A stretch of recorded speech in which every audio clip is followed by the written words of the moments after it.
ಈ ವರ್ಷ ಐಫೋನ್ 16 ತಗೊಳ್ಳೋಣ ಅಂತ ಪ್ಲಾನ್ ಮಾಡ್ತಾ ಇದ್ದೀರಾ? ಫೋನ್ ಲುಕ್ ತುಂಬಾ ಸೂಪರ್ ಇದೆ, 82,900 ರೂಪಾಯಿಗೆ ಸಿಗ್ತಾ ಇದೆ. ಬಟ್ ವೇಟ್, ನಿಜವಾಗ್ಲೂ ಅದನ್ನು ನೀವು ಅಫೋರ್ಡ್ ಮಾಡಬಹುದಾ? Just imagine, credit card EMI ಮೇಲೆ ಫೋನ್ ತಗೊಳ್ಳೋಣ ಅಂತ ಅಂದ್ಕೊಂಡ್ರೆ ಇಂಟ್ರೆಸ್ಟ್ ರೇಟ್ 12.25% ಇಂದ 15.75% ಇರುತ್ತೆ. ಇನ್ನು ಫೈನಲ್ ಕಾಸ್ಟ್ ಅಂತ ಬಂದ್ರೆ 93,000 ರೂಪಾಯಿ ಆಗತ್ತೆ. ಅಂದ್ರೆ ಇಂಟ್ರೆಸ್ಟೇ 10,000 ಎಕ್ಸ್ಟ್ರಾ ಕೊಡಬೇಕಾಗತ್ತೆ. ಒಂದು ವಿಷಯ ಹೇಳ್ತೀನಿ ಕೇಳಿ, ಆಪಲ್ ಪ್ರತಿ ವರ್ಷ ಹೊಸ ಐಫೋನ್ ಮಾಡೆಲ್ ರಿಲೀಸ್ ಮಾಡುತ್ತೆ.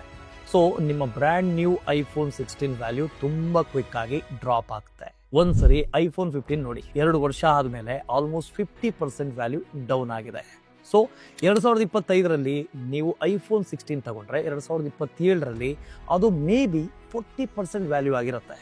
ಸೊ ಏನು ಅಂದ್ರೆ, ನೀವು 93,000 EMI ಮೂಲಕ ಪೇ ಮಾಡ್ತಾ ಇದ್ದೀರಾ ಅಂದ್ರೆ ಅದ್ರ ಜೊತೆಗೆ ನಿಮ್ಮ credit card limit almost 90,000 full time block ಆಗಿರುತ್ತೆ.